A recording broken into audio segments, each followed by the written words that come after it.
So here's the Harvard report. Gnaw on that for the next 6 months to a year. And while you talking heads are choking yourselves to death on discussing this, we're still going to continue collecting our money, our endowments. African-American acceptance will still be low. We're not giving up any buildings. We're not giving the bones back to any of the families. We haven't settled the lawsuit with the African-American family. We're not going to petition any of the museums to give back the jewelry and gold that was looted from none of the marginalized countries, because we're, looting is wrong, and then taking things from other people is wrong because we're such a Christian society. No, we're not going to do that. What we're going to do is we're going to give you a report, and by the time you're done fucking reading it, you'll be pissed about something else, and we're not even going to have to spend $1 on this. Yeah. Here's the report. Now shut the fuck up about us. Right. Here's your report. Returning the shit that we stole from you. Shut the fuck up about us giving you back, giving you the rights to the pictures of your slavery, of your ancestors that we enslaved. Shut the fuck up about us changing the names of these schools. Shut the fuck up about Black people being admitted to Harvard. Shut the fuck up about everything else. We gave you the report. Here's your report. Shut the fuck up. Yeah. And here's your report.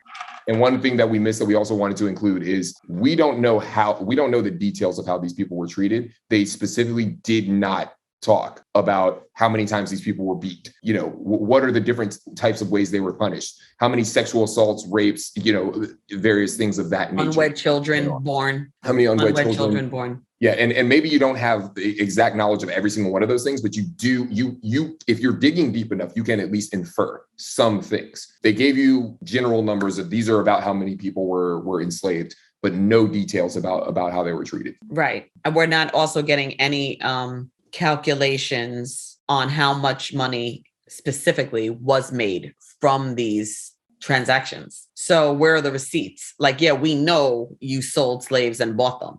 We know that, thanks. We knew that before this report came out. What I'd like to know are the numbers. And everybody keeps numbers. They have those numbers. There's a ledger that school's had a bank account since its founding. Mm-hmm. So all you need to do is look through the files. Yeah, what the fuck? But we're not going to get that number because that number builds the argument for reparation. Yeah, that's the other thing. Shut the fuck up about reparations. We gave you a little... about reparations. So here, we'll throw you a bone and say, yes, our ancestors were racist and we benefited from it. And here's the report to prove it. You guys were right. Whoop-de-doo. So what? What? Yeah. How do you get $53.2 billion? You start somewhere, and we know where you started. And we know you guys got a ledger on that shit. Right. We don't want to talk about that. Right. So that I don't know if there were any receipts attached to the report, maybe in the appendix. I didn't see the original report. There would be headlines if the number was out there. Somebody would have found it and they would have put it. But that's dangerous to release those numbers because that is the foundation for reparations. Mm-hmm. And then every school would have to do it. And they don't want that. Right. And so far, I only know of Brown and Harvard releasing similar reports. Mm-hmm. But again, I don't think there's anything groundbreaking about it. I think all it does is confirm that it happened for those who only respect information from institutions like that and from their, people from their own ilk. And it does give breadcrumbs to the reparations crowd. Mm. So they can gnaw on that bone for a minute. Right. And that still buys us time to not do anything. Yeah, exactly. So things are consistent in the United States. Mm-hmm.